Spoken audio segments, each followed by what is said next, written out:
Paste करतो आपण ना, हे 3 बोटाचं अंतर सोडायचं आणि असं मार्किंग करायचं. परत मार्किंग आलं ते मार्किंग खाली आणलं.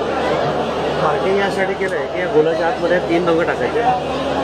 पहिला रंग त्या मार्किंगवर टाकला, दुसरा रंग टाकताना आधीच्या रंगांमध्ये थोडंसं त्याला मिक्स करून टाकलं. तिसरा रंग हा मध्ये पूर्ण भरून टाकला. हा झाला बेस. बेस केल्यानंतर मी सेंटर पॉईंट काढलाय. तर सेंटर आणि डिझाईनचा सेंटर आपण एकमेकांना फक्त मॅच केलं. आता जाळीवरती पांढरा, पिवळा आणि पोपटी हे रंग फिक्स आहेत. डिझाईन कोणताही असलं तरी लाईट कलर असल्यामुळे हे बेसला वापरायचे नाही. सुरुवातीला हिरवा रंग मी बाहेर फिरवला, त्याच्याखाली पिवळा रंग आधीच्या रंगांमध्ये थोडंसं ओव्हरलॅप करून फिरवलं. तसंच पांढरा पण पिवळ्यामध्ये ओव्हरलॅप करून फिरवला. आता शेवटी पिवळा रंग पांढऱ्यात मिक्स करायचा आणि डिझाईन हळूहळू हे पूर्ण करायचं. ठीक आहे.